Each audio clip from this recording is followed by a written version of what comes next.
aywa Marcel Farba Maroun ci un jour une actu dafa mel ni pour démarrer la semaine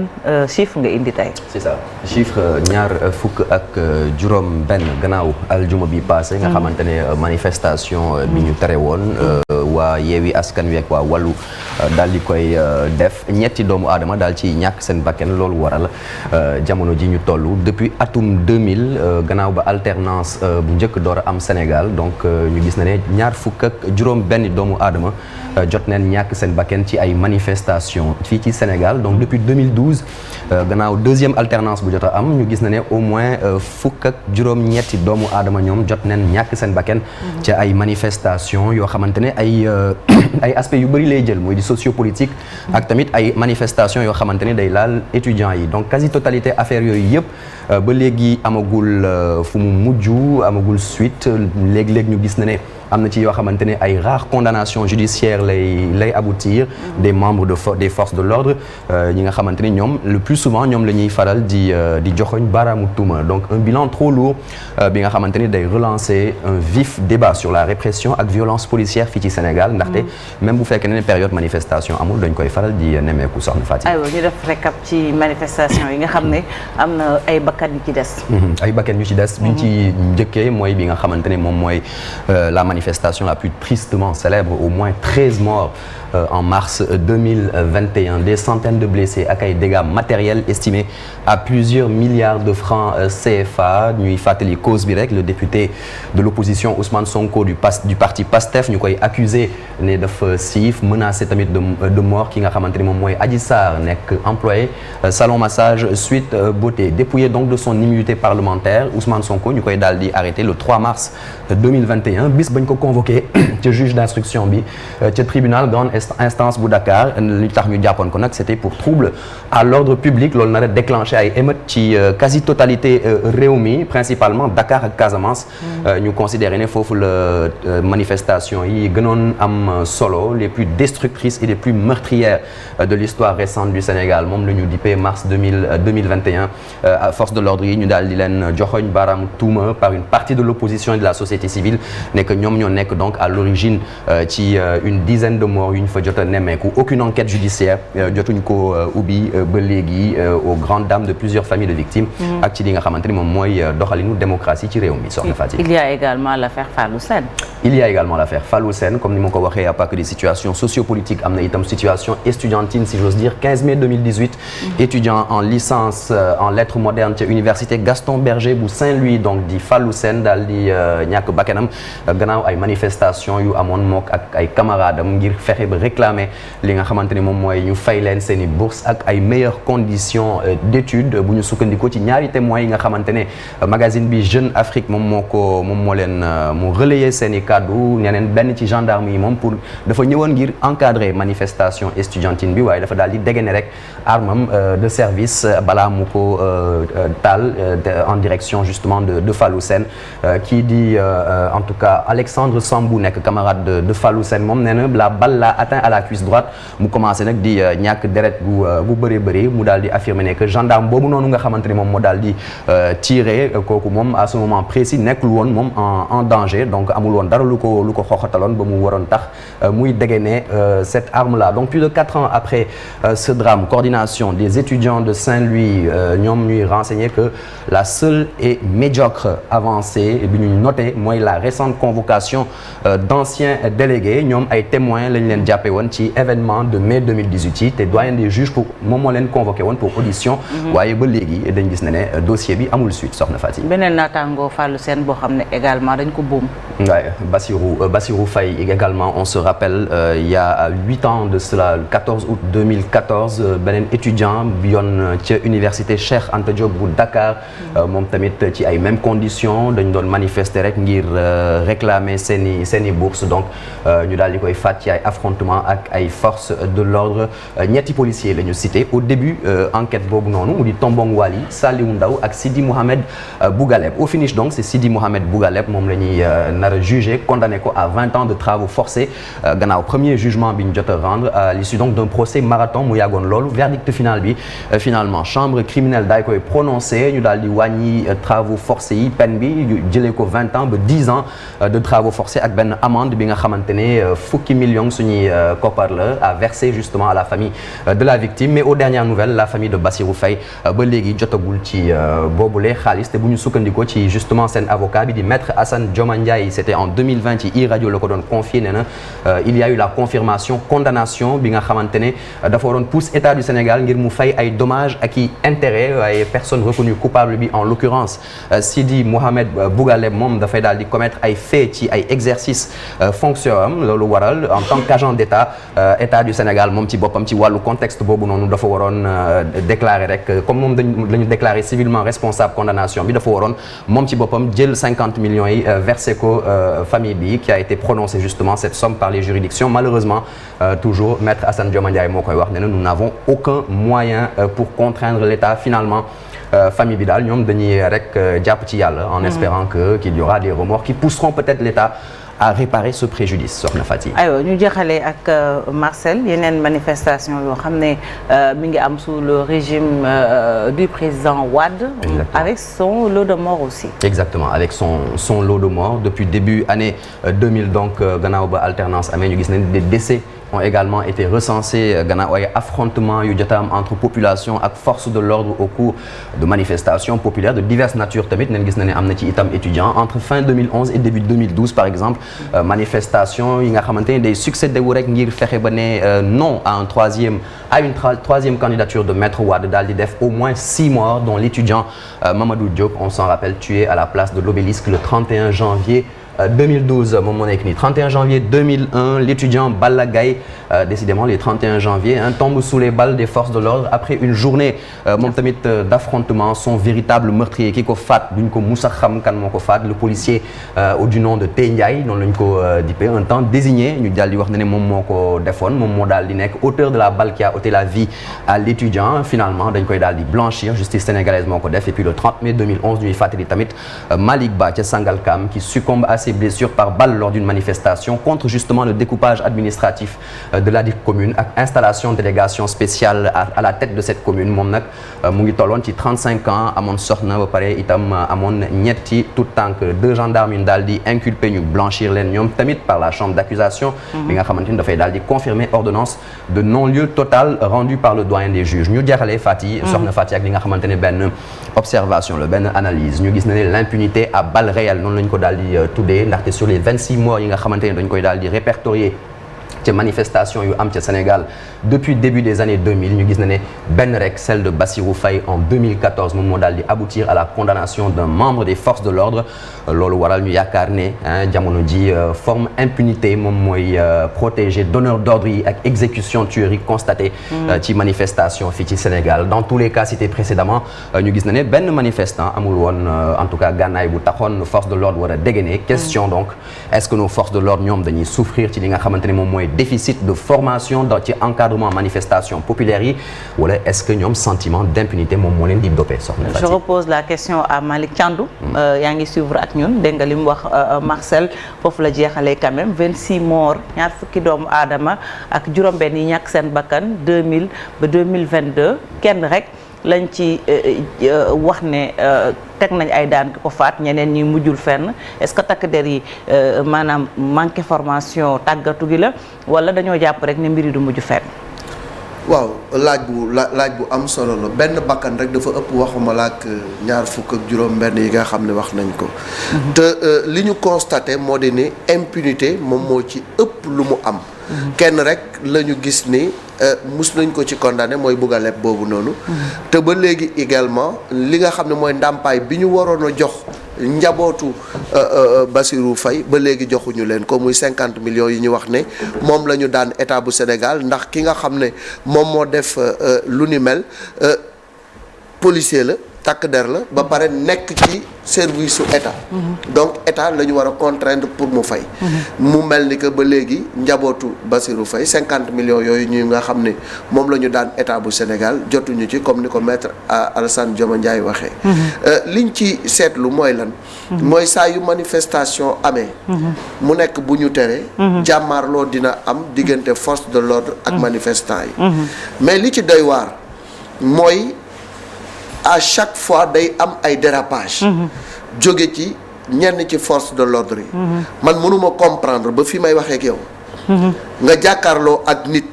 muy manifester nga dóor ko balle réelle loolu moom c'est impardonnable c'est intolérable et c'est injustifiable. parce que manifestation yu mel nii pour disperser ko grenade lacrymogène doy na balle blanc doy na. li ñu tuddee également tour ndox mu tàng baax na.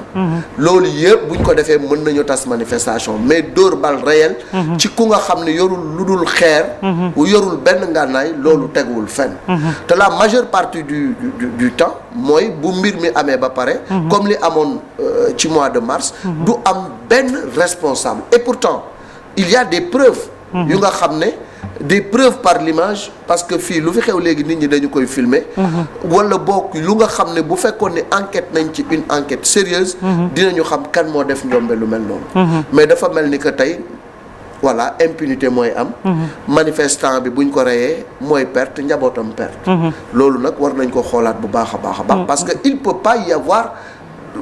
d'impunité parce que lu xew noonu am na ku ko def absolument buñ ko bëggoon a càmbar ko suñu police bi bu dee enquête rek ñoo ci man fuuf ku ñu bëgg a jàpp dinañ la jàpp ku ñu enquête dinañ la jàpp bu fekkoon ne enquête bi nag dañ ko teg ci yoon kon je pense que ñi nga xam ne ñoom ñoo rey war nañ leen mën a teg ci yoon rey doomu jàmbur bu yorul dara surtout xale boobu yoroon lu dul drapeau bi ñu ni ko téll bal mu dee ba léegi ak njabootam France daal di xëddeen invité woon nañu seexam fii keroog ay jooy la mujjee donc ça veut dire que l'impunité est là malheureusement et les grands perdants ce sont les manifestants et les manifestants c'est la jeunesse. Voilà donc c'est le seul perdant donc c'est le Sénégal li ñu doon wax sànq Cheikh Tidiane malheureusement avenir yi dem ñoom dem si yàlla Bassirou Faye Fallou Sène Mamadou Diop Balla Gaye ba ñu mujjee mars moom dafa ñëw quand même battre tous les records. comme ni ñuy wax rek. xam nga les hommes politiques là ba léegi ñoomi neen la. ñoom ñooy woote seen i marche ñële di def seen i contre marche xaw ma wala di ko jéem a disperser. après li ñuy wax population bi ñoom ñoo ciy dee. te lu ciy doy waar mooy impunité bi ñu wax ni en général ñi nga xamee ne ñoo woote te du tey la commencé yàgg na à chaque fois dañuy nekk naan waaye dinañu def enquête te responsable kii def lii dinañ ko yóbbu CPI. yooyu yëpp da nga koy dégg te du yàgg naa. mais ñaata président ñoom ñoo fi succédé wu avant ñuy toog y a des gens qui sont décédés ci genre manifestation yi comme ni ko Marcel wane mais est-ce que gis nga ancien chef d'État bu ñu fi jël naan dañ koy yóbbu tribunal CPI pour juger ko mais duñ ko def parce que à chaque fois suñ demee ba pouvoir bi daanu. ba président bi nga xam ni moom moo toog. jël téléphone am moo woote ni d'accord naa gagné nañ ma. ki gagné day kontaan ba. lépp la ñuy jël teg ko ci suuf.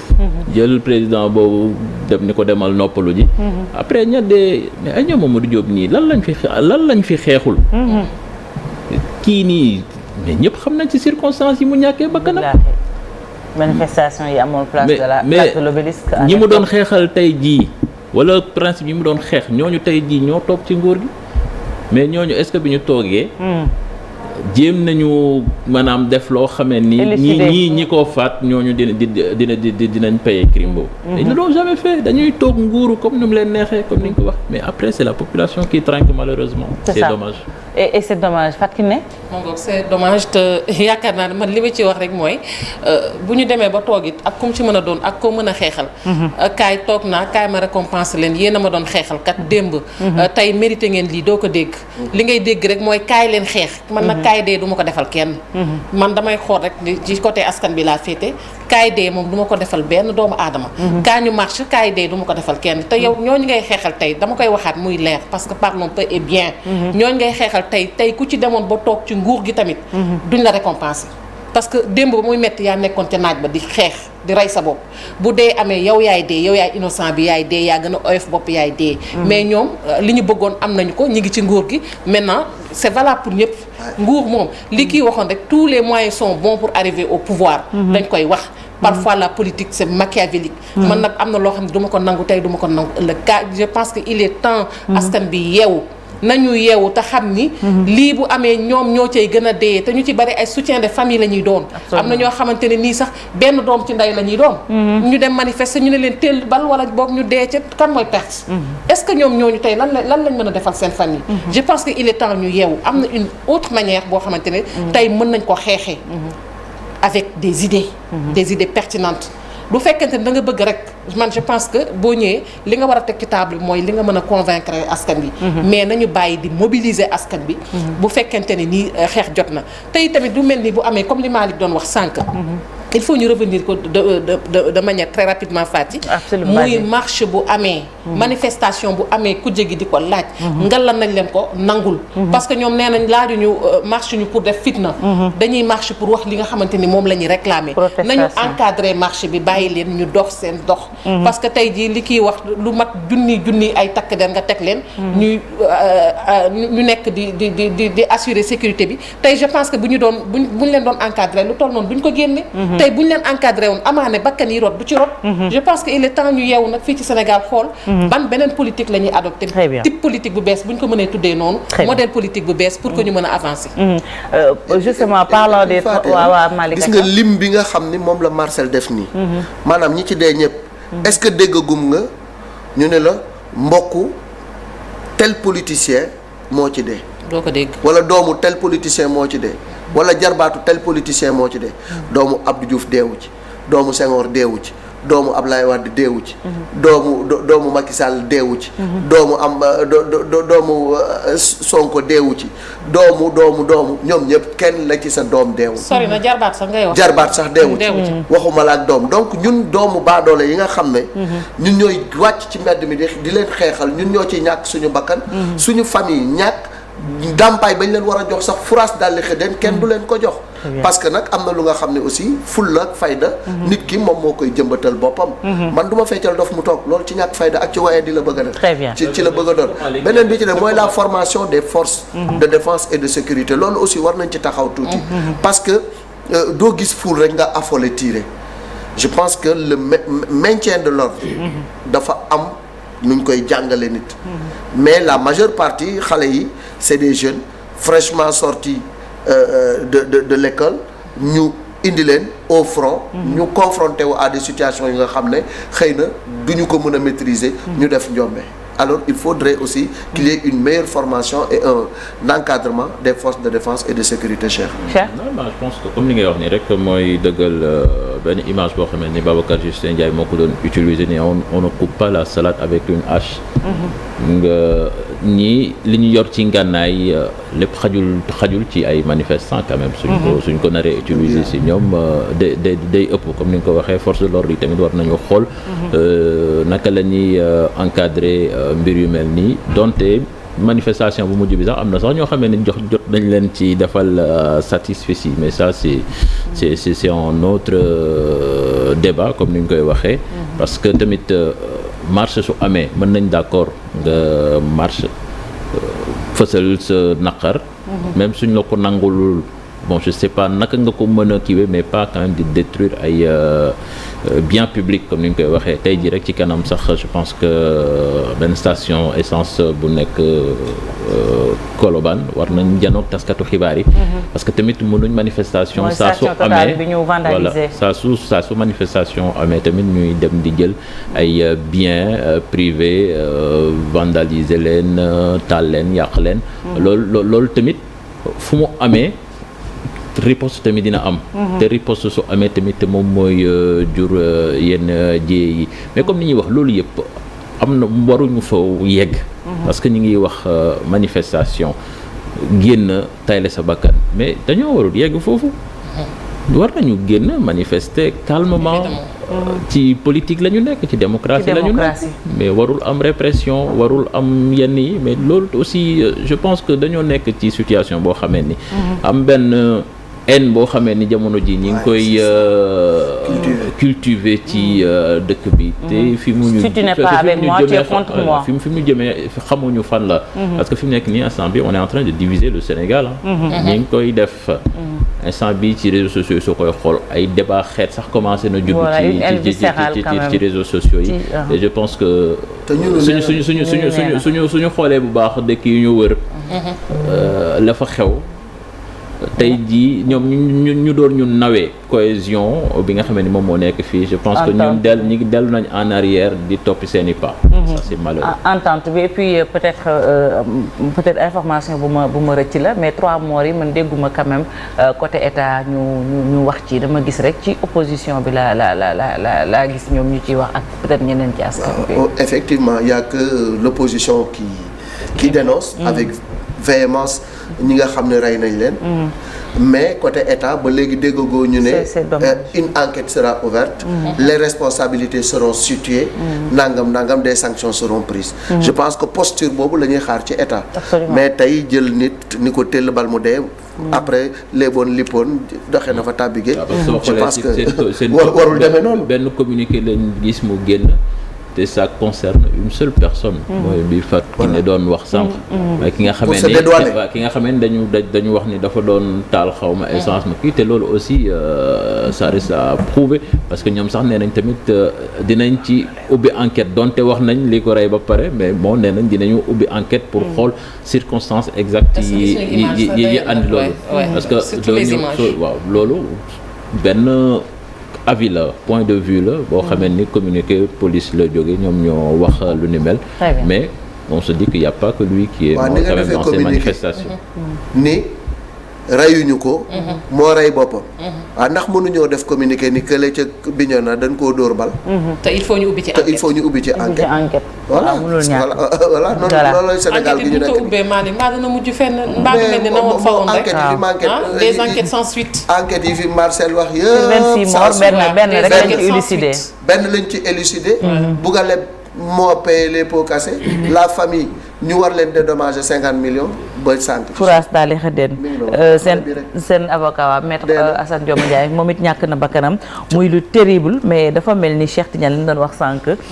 violence bi Fatou Kiné peut-être foofu yow laay interpellé laata ma ñëw ci Malick yi yamatul rek ci langue politique bi on a vu ce qui s'est passé à Sébikotane la semaine dernière pardon fi mu mujjee mooy soxna soosu ñu joxañ baaraamu tuuma ñu dafa faat